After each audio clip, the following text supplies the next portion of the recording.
What's up, guys? Lucas Tornino here. And for today's video, I kind of just wanted to talk about like Pot of Extravagance and Vanquish Soul, and kind of my thoughts on it. Originally, I was just gonna like talk over like a image of like the deck list out with Pot of Extravagance, but I kind of figured that like if I played a game, it would kind of make my point come off across better because I could actually show you guys like scenarios and situations where like the Pot of Extravagance, if it was a card like Small World or Pot of Prosperity, would have been much better. So yeah, this is a match versus Yummy. I lose the dice roll.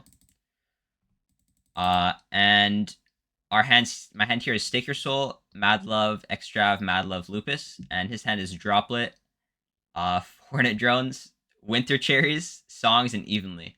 So he's kind of maybe playing like a more experimental version of Yummy. He has the Ghost Reaper in the main deck along with Evenly Matched. But unfortunately, I have no hand traps, so his hand would be weak if I had like something like an Ash, but unfortunately I don't. She's gonna go full Yummy combo here. I'll just fast forward. And against Yummy specifically, you're soon gonna realize why Pot of Extravagance isn't really that good of a card, especially when they don't open with Obedience School. So again, they're gonna start with the Hornet Drones, which means they're not beast locked, which means Yummy's gonna be able to end with a Herald on their end board. So yeah, he's just going through the motions.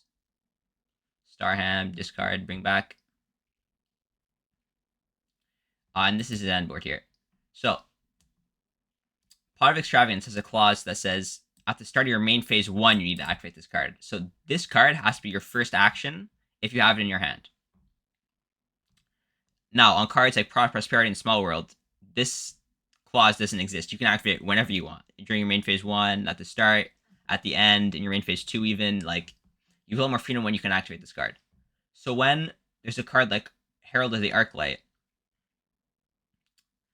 it's just bad. It's just bad. Like I could try to like normal summon Mad Love, no effect. Is what I'm going to do here. Like I'm forced to activate the Pot of Extravagance, which is gonna just create a 1-for-1 scenario with Herald, which I think is like the best case out of this card. Like you just want to trade this card for the card in your hand, and maybe like the macro effect will like stop some decks, but like mostly like this just trades for one of your opponent's cards. But like it's just really awkward here. So I'm banishing 6 cards on my extra deck, which feels really bad. I banished both Rippers, and a part of my Masquerade package, and he just negates it for free. If this is a card like Small World, for example, I could have normal summoned Mad Love first and kept this card in my hand, and try to swing over. I could have baited out cards like Yummy Surprise, stuff like that, but instead, I'm just trading 1-for-1. So I'm going to normal summon no effect, to not trigger the Yummy Way and try to maybe bait out something like a Surprise. I'm going to go Battle Phase, declare here. What's important to note is this is an effect that modulates attack and defense stats. So this can be activated in the damage step. This is important, especially against Yummy, because it means when you lower their attack, they can't chain like the effective Tego in the damage step, right? Because it doesn't negate activations, and it doesn't modulate attack and defense itself. So he recognizes this, and he's gonna Yummy Surprise to revive the cookie. He doesn't use cookie effect. He's just gonna use effect to sync right away, making Yummy Way to book. I feel like you probably should just used the effect of cookie to reduce, and then kept your cookie Yummy Way like later on in the turn. Because if you see him playing Vanquish Soul, you kind of want to hold this for something like a Jokul. Because if, for example, here if I like do first action Jokul, it's pretty good into this like board here.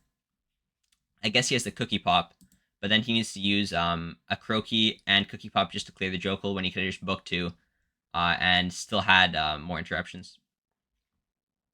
So here, I kind of already accepted I'm going to lose this game. I go Stake Your Soul, reveal Mad Love. At this point, I just need to like hope I draw into like a miracle card off of Heavy Burger. I'm gonna go Heavy Burger effect to draw 1. I'm just gonna chain Dominators, I'm pretty sure. If I remember correctly, yeah, just chain Dominators. And at this point, I just scoop. I know this game is lost. I already normal summoned. Even if I make Rock summon, he's gonna Croaky pop it. So we're gonna go on to game 2 here.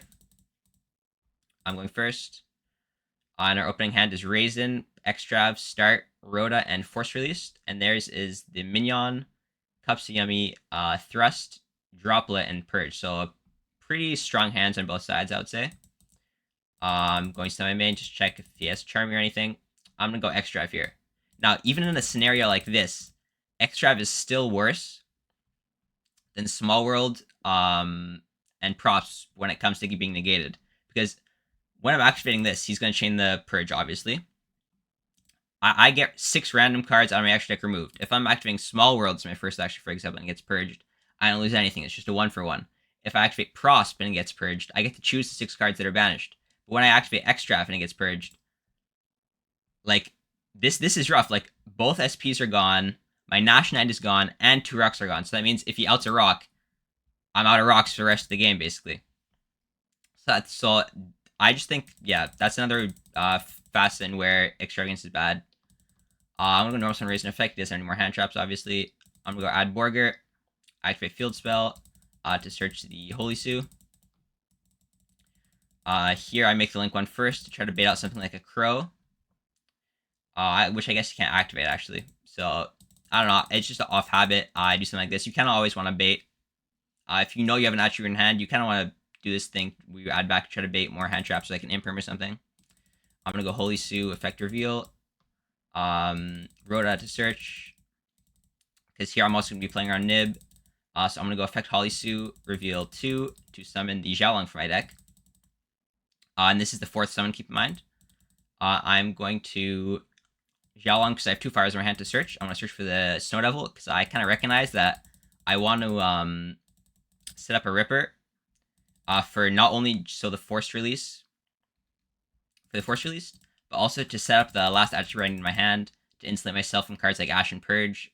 On researching Azuna, it's the Earth I need for the Snow Devil, so that's going to turn on the Raigeki right away.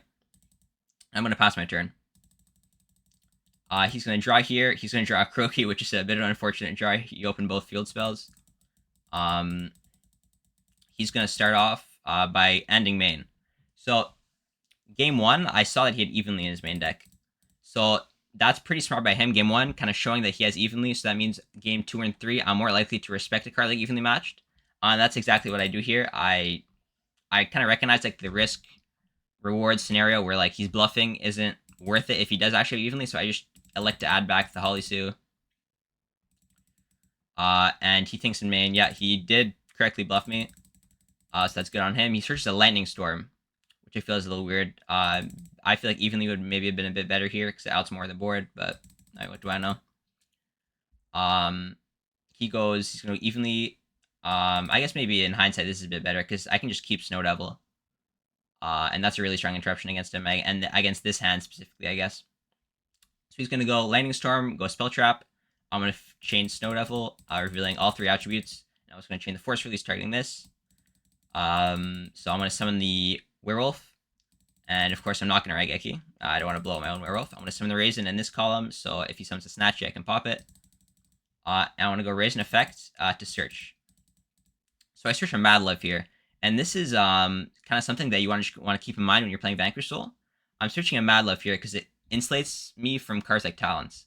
I'm seeing that he's playing a lot of like board breaker type cards, so Talents is a card I want to be like cognizant of. And this plays around Talents because let's say I don't search Mad Love and I search something like a Xiaolong, right?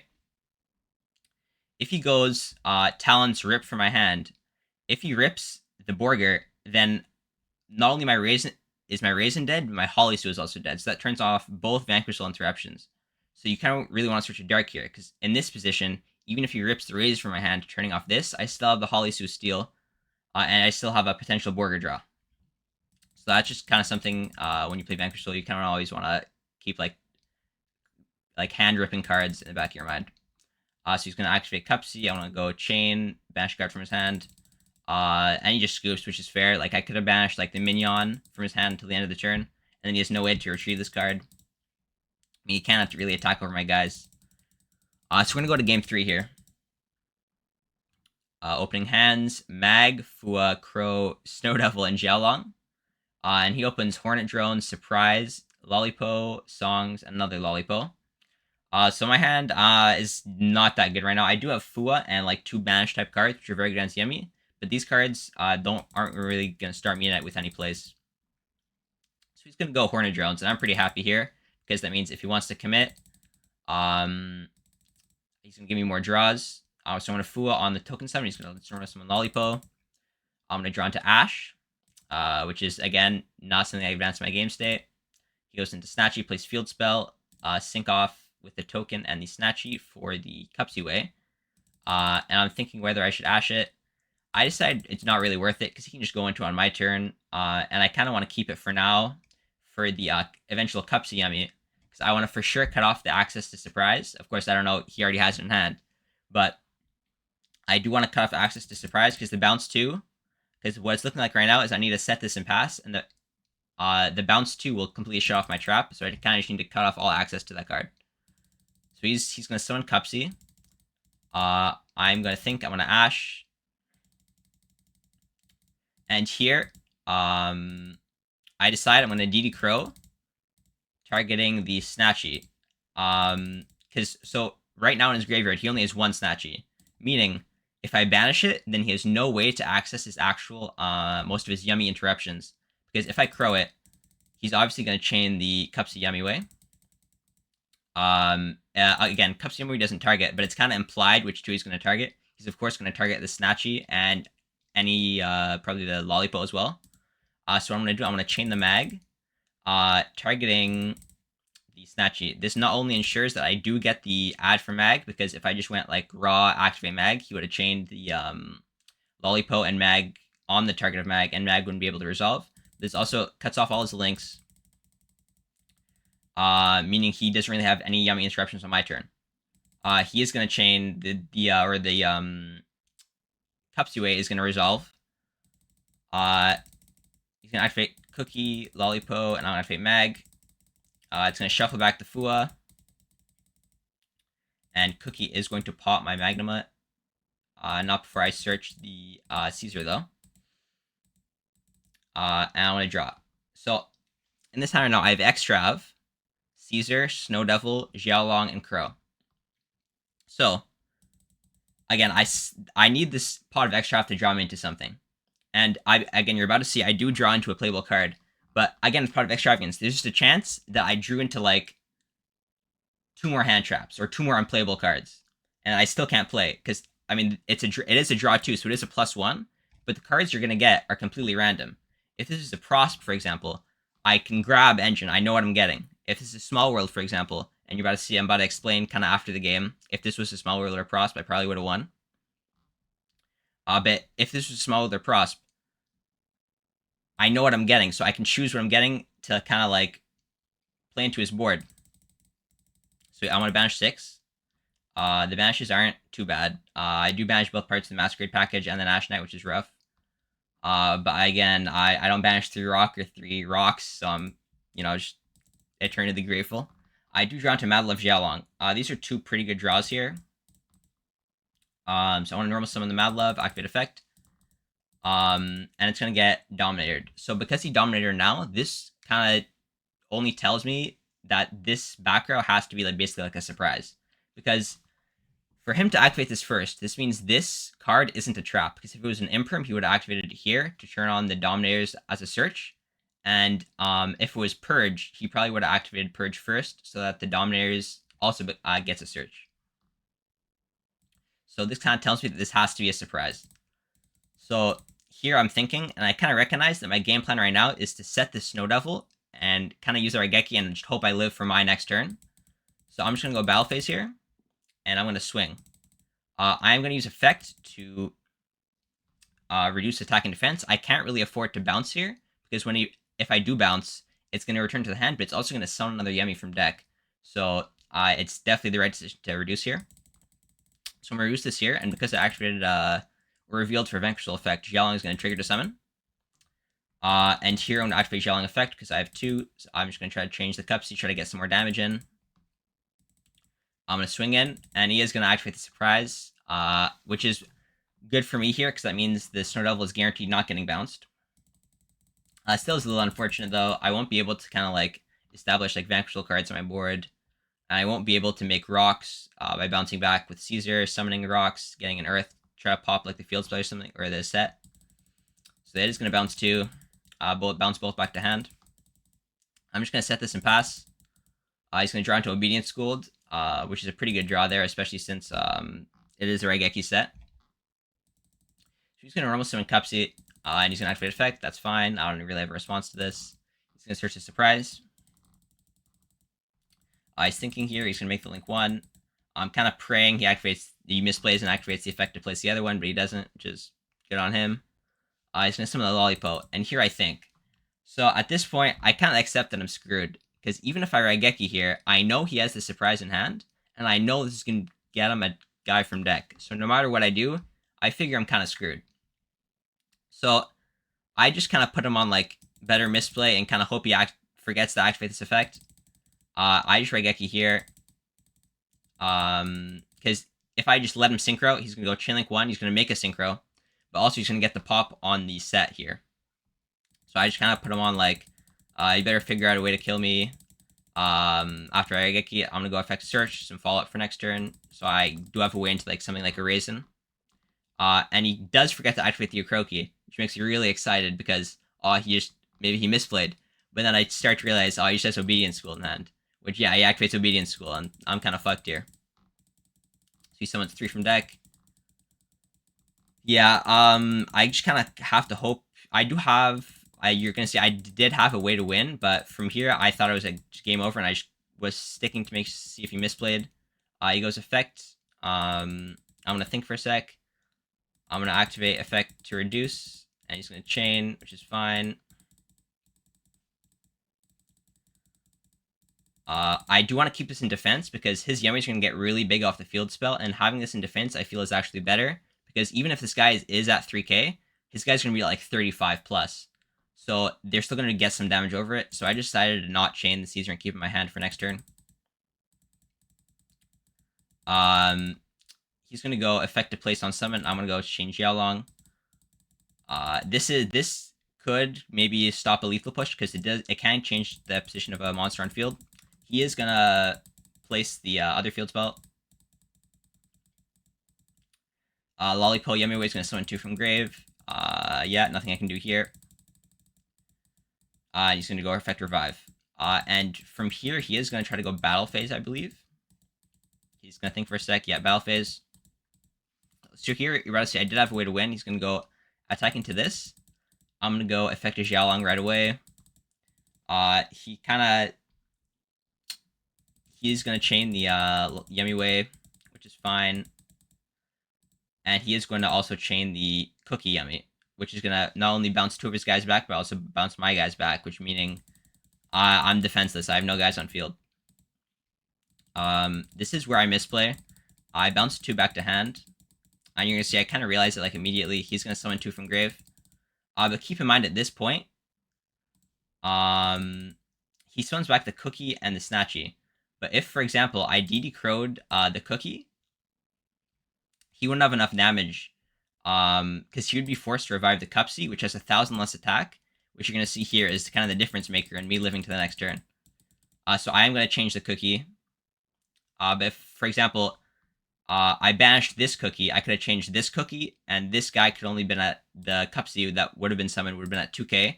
So I'm only going to be taking 2k, 26, which is not enough for lethal, I'm pretty sure. Yeah, it should be just off. Yeah, you're going to see here, I realized almost immediately I did have a way to win. I didn't do math. You got to kind of always think your plays through, and even if it seems like a losing position, it might not be, which is why you don't want to give up too early. But what I was saying before with extravagance, it's kind of hard to like show here, but I did have a way to win. If I did, this was a prosp, or even a small world, for that sake. I could have banished the Xiaolong in my hand to search Raisin, normal summon Raisin. Even if this is Songs of the Dominators, he negates, that's fine. I'm going to go battle phase, swing over one of the guys. Main phase 2, I'm going to go Caesar effect, bounce back the Raisin, summon the Caesar. Rocks, summon, effect, pop the surprise. If he chains it, that's fine. I'm just going to pop the guy he's trying to summon. I'm going to set the trap, make link 1 rather. Add back the Caesar, set trap pass. And this not only gives me a Raisin in hand, not a Mad Love, shitty ass Mad Love. But also, I also have all three attributes for the trap because I am still gonna have the crow in hand. I don't have the trap, and I'm gonna have raisin set up. So not only is it gonna give me more interruptions with the raisin, I'm gonna get raisin interruption, holy sue, and better fault for next turn. So not only am I gonna live, I'm probably gonna go on to win that game, right? Because he's probably gone through both surprise already. So I just need to kind of like, yeah, I'm in a winning position there, which is unfortunate. So yeah, I kind of hope this helped make your decision whether you want to play Pot of Extrav or kind of Small Worlds. If you do decide to play Small Worlds, you can always go to cardbarrelers.com. I heard they have a ton of Small Worlds and props there for sale. And yeah, that's about it. See you in the next one.